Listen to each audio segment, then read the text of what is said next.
Chers amis internautes de Josia Web TV, bonjour, bienvenue dans ce bulletin d'info. Nous sommes jeudi 18 décembre 2025 au sommaire de cette édition. Le Conseil des ministres s'est tenu hier, mercredi 17 décembre 2025. Plusieurs décisions ont été prises. En éducation, on parlera de la création d'une agence nationale de téléenseignement. Et parlant de développement, 33 millions de dollars mobilisés pour l'électrification rurale. Voilà pour le sommaire. Le développement, c'est dans un court instant. Nous démarrons cette édition par cette information. Le chef de l'État, Patrice Talon, prononce son ultime message sur l'état de la nation. Le président de la République est attendu le mardi 23 décembre 2025 au Palais des gouverneurs à Porto Novo, siège de l'Assemblée nationale, pour délivrer son message annuel sur l'état de la nation. Candide Azadaï, figure politique béninoise et ancien ministre délégué à la Défense nationale, est actuellement placé en garde à vue depuis le 12 décembre dernier à Cotonou. L'opposant président du parti Restaurer l'Espoir est poursuivi pour complot contre l'autorité de l'État et incitation à la rébellion dans le contexte de la tentative de coup d'État déjouée au début du mois de décembre. Son parti a formellement démenti toute information selon laquelle il aurait été libéré et appelant au calme et à la vigilance de l'opinion publique.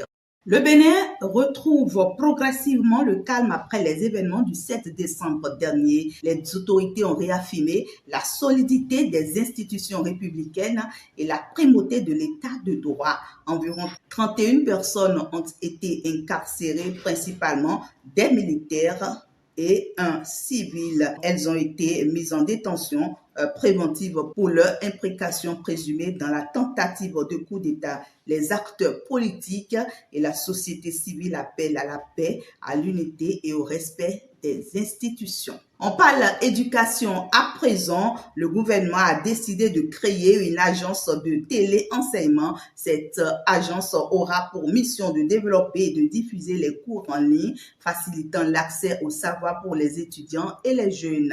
L'initiative s'inscrit dans la stratégie de mobilisation du système éducatif, de réduction des inégalités et de renforcement des compétences numériques. Création de l'Agence béninoise de téléenseignement et approbation de ses statuts. En raison des nombreuses applications pratiques qu'il favorise, le numérique offre aujourd'hui un atout essentiel dans l'amélioration de la formation pour l'excellence académique.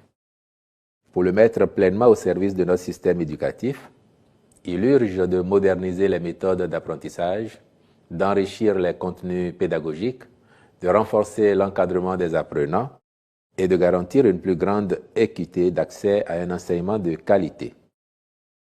Pour ce faire, le téléenseignement sera déployé dans les 3 niveaux du système éducatif: l'enseignement maternel et primaire, l'enseignement secondaire technique, y compris la formation professionnelle, et l'enseignement supérieur. Il s'appuiera sur des partenariats stratégiques avec des institutions nationales et internationales afin de mutualiser les meilleures pratiques pédagogiques et d'assurer une mise en œuvre progressive, solide et pérenne, axée sur la qualité. En vue d'assurer une bonne coordination du dispositif au niveau des 3 ordres d'enseignement, il est apparu pertinent de créer une agence. Celle-ci aura pour rôle de promouvoir l'accès à une éducation de bonne facture à travers le téléenseignement, en renforçant les infrastructures numériques existantes et ou en créant de nouvelles, compte bien tenu de l'accompagnement des enseignants et apprenants. L'agence conduira la mise en œuvre opérationnelle du téléenseignement dans le supérieur dès la rentrée académique 2026-2027.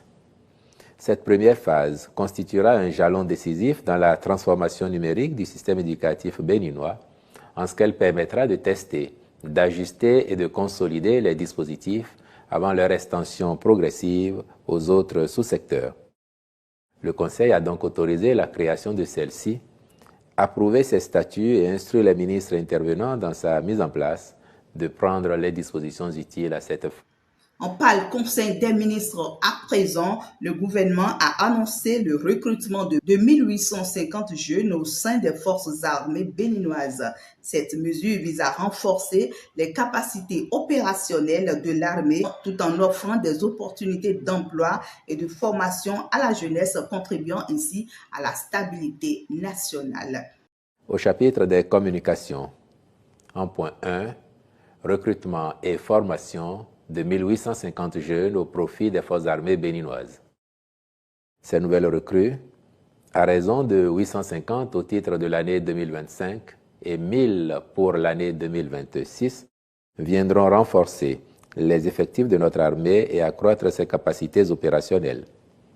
Parmi elles, et pour le compte de chaque année, 100 seront retenus sur titre à raison de 40 mécaniciens automobiles, 40 conducteurs de véhicules légers et de véhicules lourds, 10 électriciens automobiles et 10 maintenanciers de groupes électrogènes et d'installations solaires.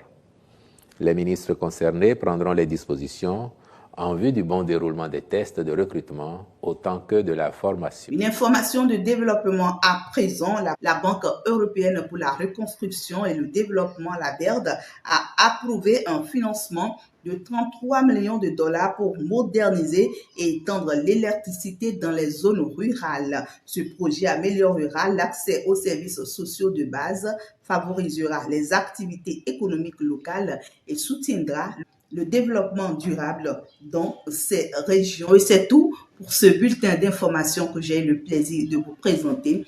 Mais avant de partir, je vous laisse avec cette pensée qui dit: la stabilité est le socle sur lequel se bâtissent l'espoir, la confiance et le progrès. Mesdames et messieurs, à très bientôt.